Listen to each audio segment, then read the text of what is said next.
A massive shout out to today's video sponsor, Squarespace. From websites and online stores to marketing tools and analytics, Squarespace is an all-in-one platform to build a beautiful online presence and run your business. So you know, sometimes you think, what the bloody hell have I done? Yeah, that's pretty much what I think about this M5 that's parked behind me here, because I recently bought it. I thought it'd be a great idea.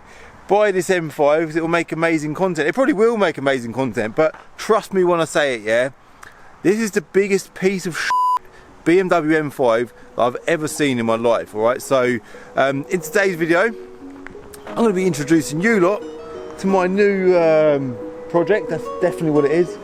My Cat S, I think it is, F10 BMW M5.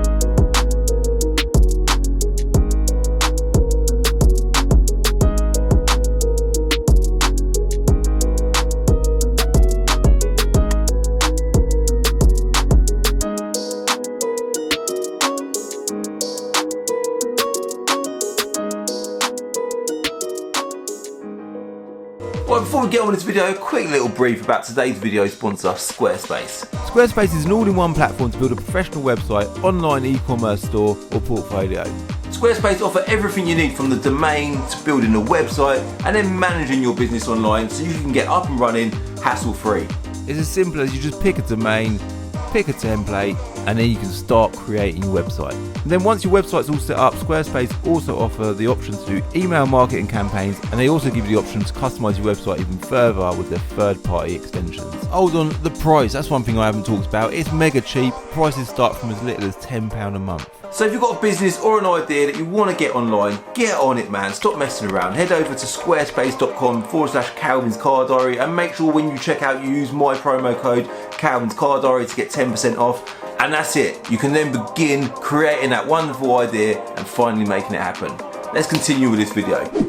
Through a camera it don't look too bad, does it? And in fairness, in front of you it don't look too bad either. And this is probably the reason why I bought it, because when I went to buy it, I bought it off my friend Sim, another one off him. Is when I was buying the M2, he goes, oh, by the way, I've got this M5, and he was quite straight up. He's like, Calvin, it's a banger, like, it needs a lot of love. The guy who it came from has attempted to do stuff to it on his driveway, and he definitely has not done a very good job of it. And but if you want to buy it, it's cheap. So he sold me the M2 for cheap, and yeah, he done me a good deal on this. But some things are cheap, yeah, but it kind of defeats the object buying cheap stuff sometimes, because you're better off just spending loads more money and getting one that's correct, because in certain scenarios, like this scenario here, you're probably going to end up spending more money getting the cheap one right than you would if you just bought one that works in the first place. So let's talk about the problems, yeah, because that's what you all want to know. Like I said, it is a Cat S car, and I reckon every panel on the car got damaged when it was in an accident. I have not got a report. I don't know to what extent it was damaged, but I think it was quite bad, right? And in fairness to whoever repaired it, no, do you know what? There is no fairness to whoever repaired it, because whoever repaired it has done a terrible job of it, all right? And I'm gonna flip the camera around, walk around it and explain why, all right? So when you paint a car, obviously you prep it and you mask it first, yeah? And then when you actually apply the paint, there's three steps of the way with the paint. There is getting the paint correct, yeah, like in the right colour. Secondly, applying the paint correctly, and then thirdly, finishing the paint, as in like flattening and polishing it and stuff, yeah?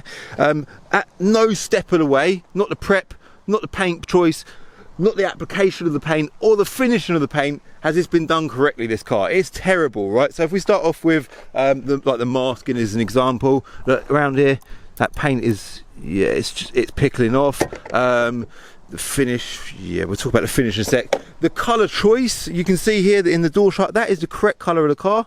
Nice colour, I actually really like that colour. But this colour here, you can see there's almost like a change in paint here. This is the colour that the person that painted it decided to paint it, and you can see there's probably too much metallic in here. It's very dull, it's very dark in comparison to the lovely original blue colour that we have. And then when they attempted to finish the paint, yeah, it's an absolute state. They've even painted the roof black. Like, what? Why would you do that, man? Why would you do that? So yeah, from pretty much every angle it looks bad. In fairness, the gaps are pretty good. Like, it does seem to all line up quite well, apart from this front bumper. literally fit my finger in there. That ain't good at all. I have tried to be positive about this car. Do you know what, that don't line up too well. Nah. But yeah, it is like, what's that all about, man? That looks awful. Rear diffusers don't look too bad, and you know what, the carbon mirror caps don't look too bad either. So yeah, let's hop on the inside, start the engine, have a little listen to this. This is where the real problems begin. In fact, before we start the engine, let's show you under the bonnet.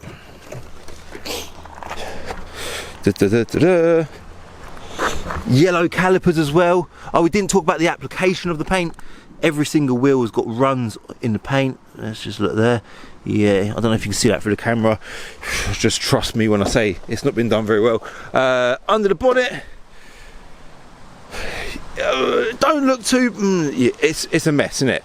Now, I'm told this has had a replacement engine, right? I don't know how true that is. If it has, then it'll just add to the character of the car, I suppose. But you can see it's a mess, yeah? Like even the wiring and stuff like that, it all looks, yeah, bit of a mess, isn't it? So, at this stage of the video, you're probably thinking, Calvin, what are you going to do with this car? Like, what's the plan with it?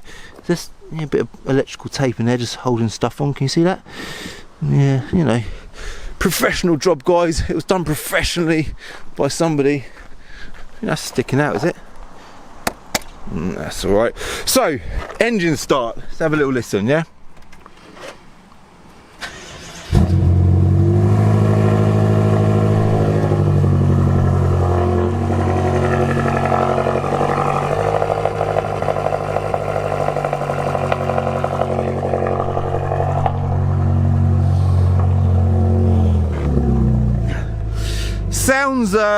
Sounds like quite good, to be fair, but there is lots of lights on the dash. Like straight away you got like that tyre light, then up here you got the drivetrain. I have attempted another one, driver restraint system, tyre pressure monitor. Right, yeah, is that everything? Yeah, that's all flashing still. If we close this door, you know, let's quickly turn that off because yeah, all them noises and bleeping. Daytime lights full. I don't know. You're probably thinking, why did I buy it, firstly, and secondly, what am I doing with it? So let me explain, right? So I was there looking at the M2 the other day, and I thought this was parked there, and I looked at it and I thought it'd be quite cool to get an M5 on the channel. I've done that video. My most recent video was when I talked about the fact that I bought an E46 M3 CS, and I had that whole range of M cars parked here, and the one that was missing was an M5. This is not my idea of a nice M5, far from it. The reason why I bought it is because we've got a good opportunity to do a lot of tuning to my M6, right? And I don't really want to do it to my M6 because I quite like it the way it is, and I love that car, I cherish it, I treat it like it's like my bloody baby, alright? So what I thought would be amazing if we bought a car of the same engine, same setup, and went all out with that instead, right? So when I got offered this car for the money that I got it for, and that's a big factor, let's talk about the price. Drum roll moment, ready for this? Drum roll, go for drum roll. I paid £13,000 for it, and part of the deal was I'd buy it for £13,000 if he threw in another car, which was a little VW Fox, bit of a banger, but I thought it's worth a few £100. I'll stick it out of sale and sort of get a bit of money back for that, right? So this car was an absolute bargain. It has done 25,000 miles. I know it's obviously in a horrible state today, but do you know what? It'll be a great opportunity to get quite a savage project on my channel. So we've named it the Guinea Pig. For obvious reasons. It's just going to be a test car for all sorts of things. I thought we could maybe wrap it or maybe get it resprayed. My bodywork guys, you lot ain't met Sean yet. Sean is helping Tony respray my E46 M3 Touring. I reckon them boys might watch this video, hopefully they do, and say, Calvin, do you not want to help you respray your car? We'll see. But it will be a nice car at the end of it. And I rang Will at VRS before I bought it, because I thought, do I really want to buy this car? Do I want to take this on? Because a big part of me thought, nah, this ain't going to be for me. But I thought I'd ring Will and ask him, and if Will says, Calvin, just don't bloody buy it, I won't buy it. I called him on the spot. I was like, Will, I'm about to buy an M5. It is an absolute shed. It's had bits done under the bonnet. It don't run properly. I didn't tell you a lot of that, by the way. The turbos are not boosting whatsoever. I think the guys attempted changed the turbos. I don't know what he's done under the bonnet, but apparently he's attempted a lot himself without the correct equipment and just done a bad job of all of it, all right? So, yeah, it doesn't boost, it doesn't drive properly, it's got loads of lights on the dash. I told Will all of this on the phone. I expected he would say, Calvin, just don't bloody buy it.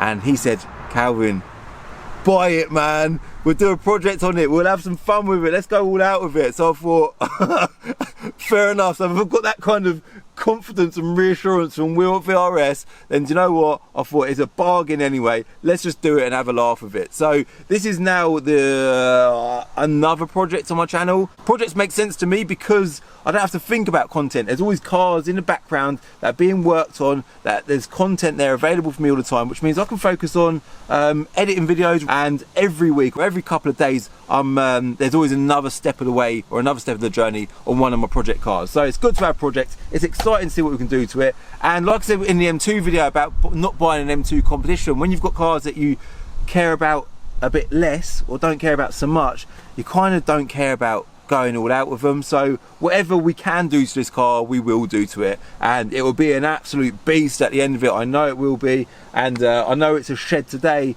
but I'm very confident with the people that I've got around me that this will be a nice car at the end of it, and it'll be running crazy power, and I can just keep daily driving my M6 for the meantime. All right, so yeah, this is the guinea pig. Yeah, ladies and gentlemen, my F10 Bmw M5, the guinea pig. It is currently blue. It might get wrapped. Any wrapping companies out there want to wrap it for me? We could go down the wrap route. We could change the wheel. I don't know. I've got nothing set in stone for anything yet. All I know is that we're going to get it repaired, get it tuned, and do whatever the bloody hell we can to it. All right. So yeah, I'm going to leave it as that, I think. Yeah. If you haven't subscribed to my channel, definitely hit that subscribe button. Lots of BMWs, lots of projects, lots of random stuff going on. I'm a car trader, that's my main focus in life. I like to buy cars and just sell them, but for some strange reason I keep complicating things. I suppose for content it's good, isn't it? But yeah, I buy stuff like this. Let me know your thoughts on it. I'm sure you will anyway in the comments below. Do you feel as confident as, well, I don't feel confident at all, that's the wrong person, as Will at VRS, that this car will be a good car at the end of it? Or do you think it's just had its time and it's just, yeah, game over for the M5? Let me know. And if you are new to my channel, like I said, hit subscribe. If you're on Instagram, give me a follow on Instagram at Carrots Car Diary. I give away free stuff to my followers as well, so if you want to be in for a chance of winning something for nothing, anything for nothing, there's lots of stuff on my website, planetofdreams.co.uk. I'll link that in the pinned comment below. Check that out, it's all free, and literally I just spend my ad revenue and stuff to give away to my followers, alright? So yeah, also give the video a like. Let's just see loads of bloody likes on it. It is a laugh, it is banter, and you know what? It's all going to make good content, alright? So yeah, thanks for watching and goodbye. In the next episode of Diary of a Car Trader, there's one M car that should have been on my channel a long time ago, and it's finally getting its chance in my next video.